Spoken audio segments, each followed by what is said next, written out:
Beginning. The first appearance. My library was the quietest place in town. Not because it was particularly large or particularly modern. In fact, it was the opposite.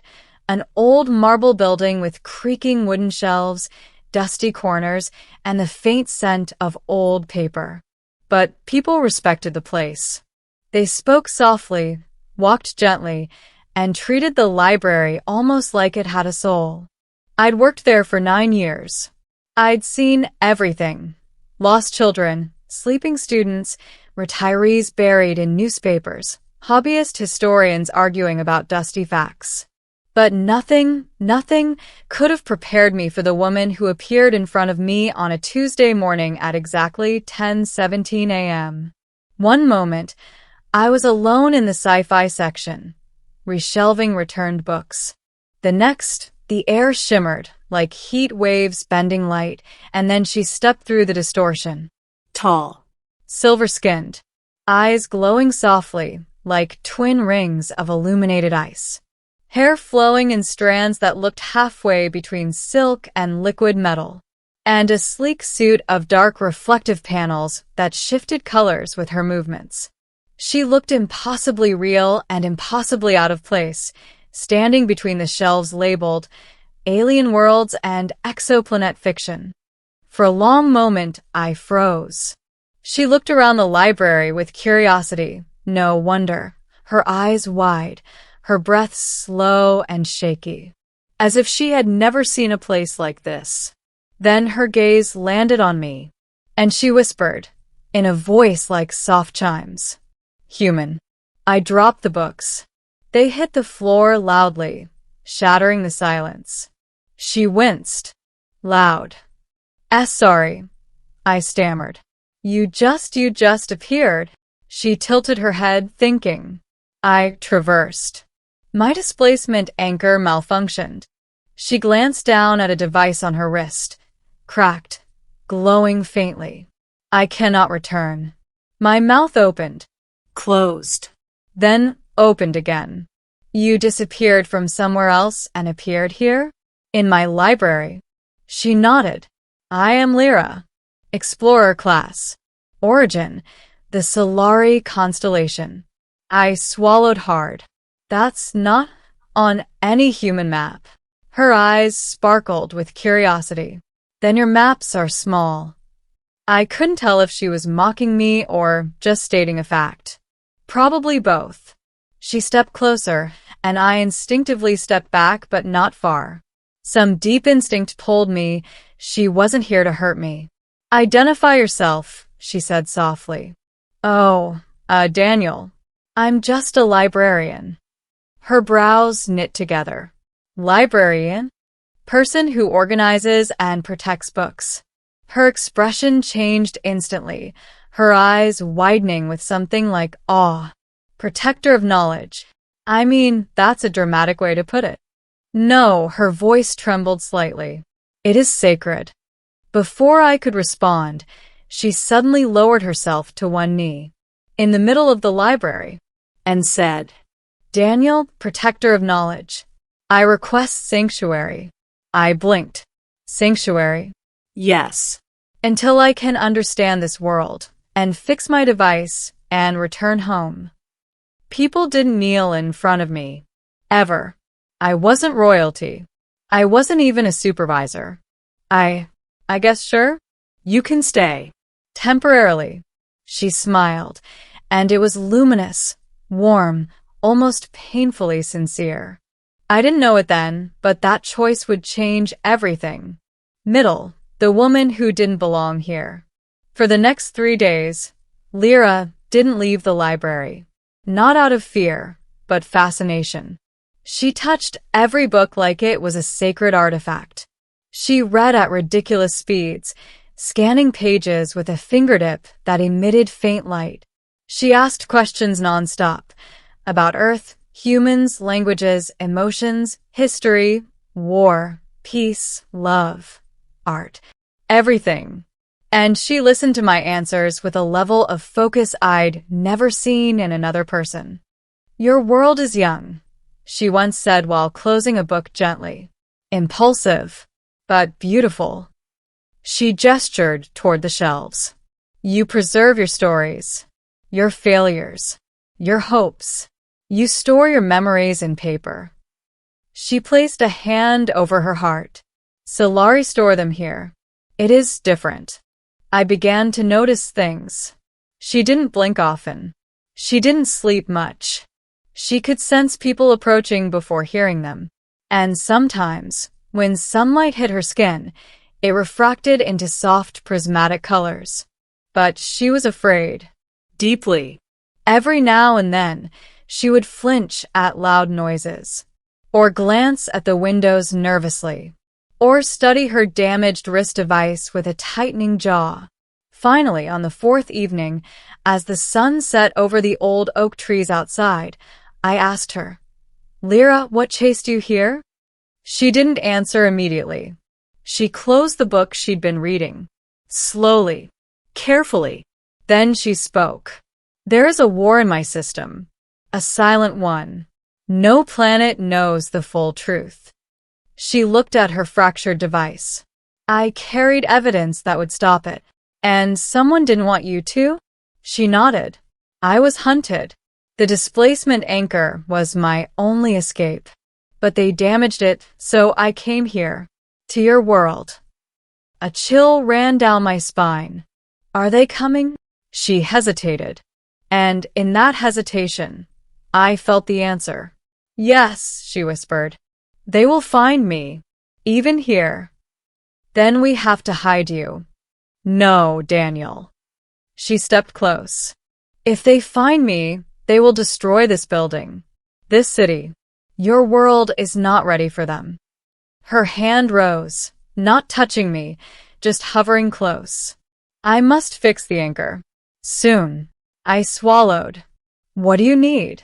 Power, rare metals, and time. I can get you tools, equipment, whatever you need. Her eyes softened. You would help me? Even knowing the risk? I nodded. Because you appeared in my library. And because you asked me for sanctuary. Her breath trembled. Daniel, humans do not understand what that means to my people. Maybe not, I said. But I understand helping someone who needs help. She closed her eyes and whispered something in her own language. Ithan Eler, protector. Then she gently placed a hand on my chest, a gesture of deep trust among her species, she later told me. And so began the hardest night of my life. The hunt begins around midnight. We gathered everything the library had, power outlets, copper coils, old tools, even a forgotten 3D printer from the archives room. Lira worked silently, weaving metal with incredible skill. Every now and then, the device emitted small sparks of violet energy. But we didn't have much time. At 2:41 a.m., the lights flickered. At 2:43 a.m., the temperature dropped. At 2:45 a.m., a hum vibrated through the building, deep, unnatural, metallic. Lira's eyes widened. They found me.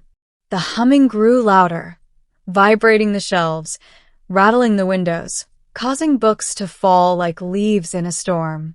And then the front doors of the library blew open. A humanoid figure entered, tall, armored, faceless, glowing with harsh red lines. A hunter. Its voice crackled like static. Return the fugitive technology, and your world will remain intact.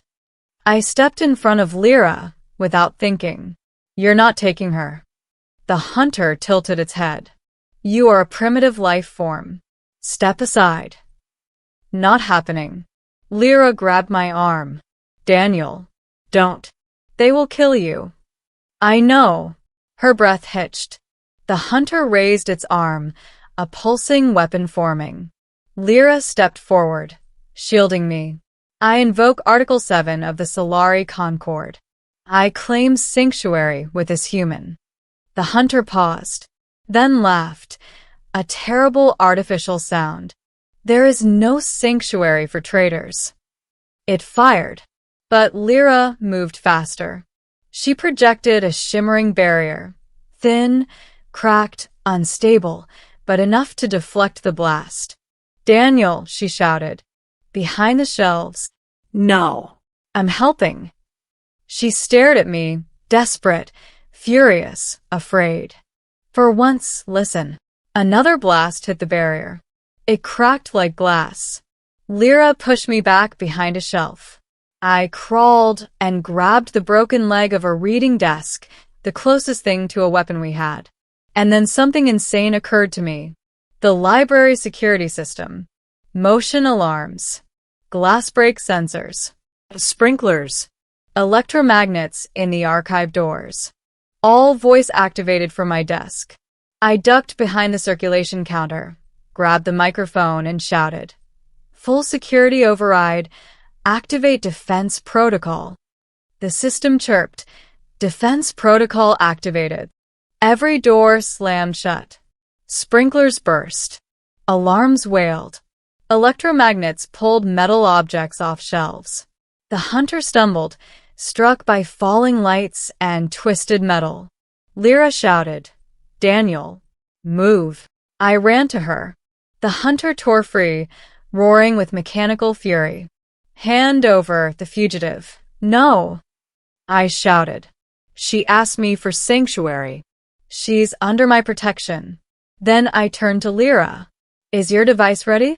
She nodded once, fear and hope battling in her eyes. "Then let's end this." She activated the anchor. Light exploded, swirling, shimmering, collapsing the room into a storm of color. The hunter lunged. Lira grabbed me tightly. The world dissolved. Ending. The choice she made when the storm cleared. We stood in a vast white expanse, the anchor's temporary pocket dimension. Safe. But not for long.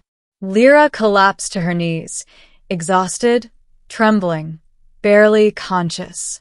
I caught her. "Lira." She smiled weakly. "We have only minutes. Daniel, I need you to listen." "No," I said. "We're getting you out." She shook her head. "The anchor is calibrated for one passenger. Only one." I froze. "Then you go." "I cannot," she whispered. "My people will follow. And if they track the signal, they will find your world." "So what?" "Stay here. Hide. We can figure something out." She placed a hand, cold, soft, trembling, over my heart. "Daniel, you gave me sanctuary. You protected me. You showed me kindness that my own people forgot." Her voice broke. "You are the reason I still believe in good." My chest tightened painfully. "Lira, I don't want you to go." She smiled, the saddest smile I'd ever seen. "And I don't want to leave." She leaned forward, resting her forehead against mine, a Solari gesture of deepest affection. "But one of us must." I shook my head. "No." "No way. I'm not leaving you here alone." "Daniel," tears shimmered in her luminous eyes. "You gave me a home in your library. Now, let me give you a future." She pressed the completed device into my hands. It hummed, resonating with growing power. "Please," she whispered. "Live. For both of us." The expanse cracked. The hunter's silhouette appeared far behind us, breaking through the dimension. Lira's eyes widened in fear. "Go!" She shoved me backward. Light swallowed me, and I fell. I woke up lying on the library floor. Everything was silent. No hunter. No distortions. No damage. And no Lira. Only the faint scent of ozone. And a single glowing strand of silver hair on the floor. I picked it up, hand shaking. She was gone. But not dead. Not defeated. Just somewhere far away, fighting for her world. And protecting mine. I still run the library. But sometimes, late at night, I feel a soft shimmer in the air. Like a dimension trying to whisper back. And I hope that someday, when the war is over, she'll appear out of nowhere again, right back where it all began. In my library,